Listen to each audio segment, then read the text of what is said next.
Selamat siang Bapak, perkenalkan nama lengkap saya Maria Yeyen Vita Pali, kelas A, jurusan Sosiologi semester 4. Baik, di sini saya akan menjelaskan isi buku tentang Power, Politics and Society. Baik, power berarti kekuasaan atau kekuatan. Otoritas adalah bentuk kekuatan yang muncul dari persetujuan antara kelompok dengan individu berdasarkan pada rasa legitimasi dan kepatuhan atau tugas. Dalam masyarakat, individu atau kelompok menciptakan ketertiban dengan mengakui adat, kekuatan hukum, dan tradisi. Ada tiga jenis otoritas, yakni yang pertama, otoritas karismatik, yang kedua, otoritas tradisional, dan yang ketiga, otoritas hukum rasional. Otoritas karismatik yaitu berasal dari kepribadian atau karakter pemimpin seperti yang dijelaskan dalam buku oleh Weber, mengatakan bahwa kekuatan dan pengaruh karismatik mengalir dari satu kepahlawanan seseorang atau prestasi lainnya. Yang kedua, otoritas tradisional. Otoritas tradisional memperoleh legitimasinya melalui adat atau tradisi, sedangkan otoritas hukum rasional didasarkan pada hukum yang diaturnya. Contohnya dalam bidang hukum, perintah dan pengambilan keputusan yang dianggap sah dalam populasi.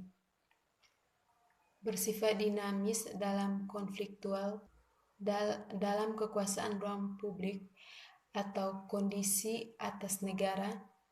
Kekuasaan adalah ekonomi dan rasional. 3 tema utama yang menjadi ciri studi tentang kekuasaan sosiologi politik adalah yang pertama, kekuasaan terkonsentrasi di masyarakat demokratis. Yang kedua, kekuasaan beroperasi tidak hanya secara langsung, tetapi juga tidak langsung. Dan yang ketiga adalah politik bukan hanya tentang negara, tetapi menginspirasi semua hubungan sosial. Yang berikut, definisi negara. Max Weber berpendapat bahwa negara adalah komunitas manusia yang dengan sukses mengklaim atau monopoli dalam wilayah tertentu. Konsep bangsa dan negara sering membingungkan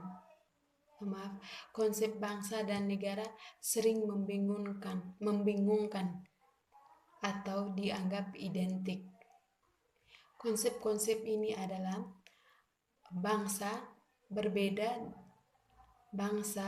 yang berbeda di sini adalah bangsa mengacu pada budaya, identitas, dan keinginan bersama. Sedangkan negara adalah badan hukum. Yang berikut, sosiologi politik dalam budaya. Seperti yang kita ketahui, kita sekarang masih dalam budaya, nilai-nilai politik dan ideologi yang menggabungkan lembaga dan budaya.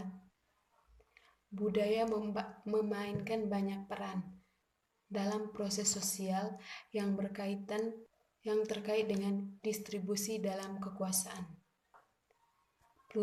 Pluralis memandang budaya sebagai persenian bagi kepercayaan, nilai, simbol, dan orientasi yang diperlukan untuk mendukung proses politik. Misalnya, kita belajar untuk menjadi warga negara yang baik. Seperti yang kita lihat kalau dalam situasi politik, kalau di kampungnya saya, kita masih mempercayai hal-hal yang mistis. Misalnya saat itu sementara kampanye atau dalam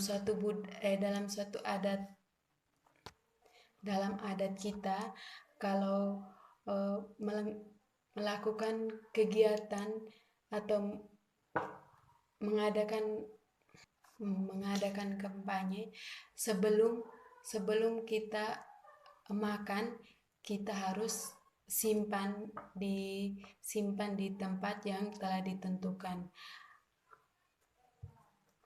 Hal ini dipercaya bahwa di sini memanggil nenek moyang atau orang-orangnya kita yang telah mendahului kita supaya mendukung kita dalam situasi politik. Yang berikut, pendidikan. Seperti halnya ekonomi, pendidikan adalah lembaga utama masyarakat kita, dan berbagai badan pemerintah memainkan peran kunci dalam beroperasi dalam bagaimana beroperasi pendidikan. Selain pendidikan, keluarga juga merupakan lembaga sosialisasi utama, yang dimana keluarga dan pernikahan meningkatkan keseimbangan politik ketertiban, dan harmoni dalam masyarakat. Deskripsi tentang berbagai cara partisipasi politik dikonsep dalam sosiologi politik. Masing-masing kerangka teori sosiologi politik mendekati studi tentang partisipasi politik dengan asumsi berbeda tentang peran yang dimainkan dalam partisipasi dalam mempengaruhi distribusi kekuatan dalam masyarakat. Studi tentang arus bidang analisis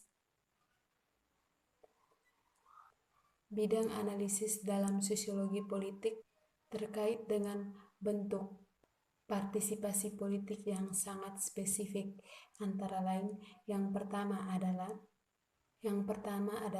politik pemilihan, dan yang kedua adalah gerakan sosial dan politik, dan yang ketiga adalah terorisme. Bidang-bidang khusus titik ini merupakan fokus sosiologi politik, di mana peneliti paling banyak aktif dalam sosiologi politik, di mana peneliti paling banyak aktif memahami bagaimana bentuk-bentuk khusus partisipasi politik ini mempengaruhi kekuasaan dalam masyarakat. Bentuk kelembagaan partisipasi politik. Peran politik untuk kelembagaan anggota masyarakat mencerminkan ekspektasi perilaku tradisional terkait dengan kewarganegaraan, sarana tradisional dan formal dalam keputusan tentang distribusi kekuasaan dalam masyarakat telah dipelajari secara luas dalam sosiologi politik. Voting adalah bentuk partisipasi politik. Partisipasi institusional dipelajari paling intensif. Yang berikut, kampanye dan kampanye. Salah satu asumsi di balik aktivitas warga adalah bahwa kebijakan dapat dipengaruhi sebagai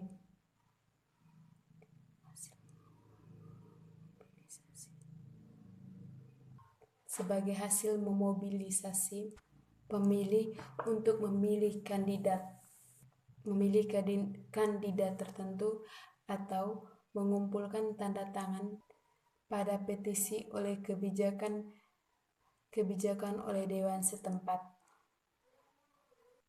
Komponen pekerjaan kampanye termasuk terlibat dalam kontak langsung dengan warga negara lainnya, seperti mengumpulkan uang, mendukung kandidat atau memilih. Tetapi kontak langsung dengan orang lain di politik, masalah Ical juga dapat berupa menghubungi anggota legislatif negara bagian atau kongres mendukung posisi tertentu.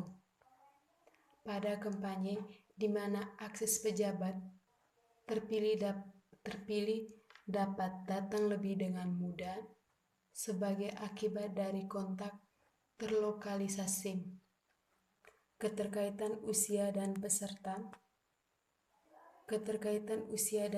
pesta merupakan faktor penentu penting bagi bentuk-bentuk yang lebih langsung ini. Secara sosiologis kita tahu bahwa memiliki sumber daya untuk berpartisipasi dalam politik adalah terkait dengan status pekerjaan dan pendidikan, yang dimana kita ketahui yang membedakan kelas atas, kelas menengah, dan kelas bawah. Mode partisipasi politik yang bergerak di luar bentuk hukum atau kebiasaan tradisional berpengaruh, dikenal sebagai bentuk tindakan politik non-institusional. Ini termasuk protes politis, kekerasan, dan terorisme. Biasanya, partisipasi politik non-institusional atau tidak konvensional dianggap sebagai kerusuhan, protes, gerombolan, atau tindakan yang dilakukan secara kekerasan, fisik serta properti kerusakan. Sebagaimana Jenkins dan Clandemans mengatakan bahwa protes sosial pada dasarnya adalah tindakan politik karena mengatur lingkungan politik di mana pengunjuk rasa beroperasi dan menjadi karena protes sosial, setidaknya secara implisit klaim untuk perwakilan politik terhubung dalam 24 dimensi kehidupan yang berbeda, kehidupan politik yang berbeda, yang Zukin et al. Terorganisir menjadi empat pola aksi sosial yang berbeda. Yang pertama keterlibatan politik, yang kedua keterlibatan sipil, yang ketiga keterlibatan kognitif, yang keempat mengacu pada ekspresi melalui surat kepada editor, menandatangani petisi, boikot konsumen item, atau menggunakan internet untuk ekspresi politik. Yang berikut pemilihan dan pemungutan suara.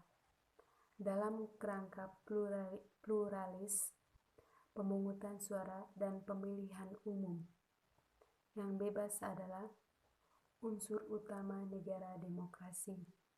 Berkaitan dengan voting adalah strategi utama aksi politik yang memungkinkan seseorang untuk mempengaruhi keputusan dan pemerintah Dengan demikian itu menunjukkan bahwa publik memiliki kekuatan.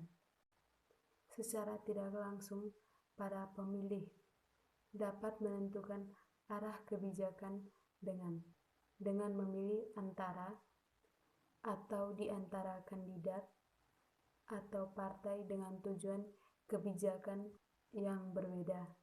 Idealnya, agar pemilu mengarahkan perumusan kebijakan, 4 syarat yang harus tercapai adalah: yang pertama adalah calon yang bersaing memberi kebijakan yang ringkas dan jelas, dan yang kedua adalah warga memilih hanya pada alternatif dan kebijakan yang disediakan.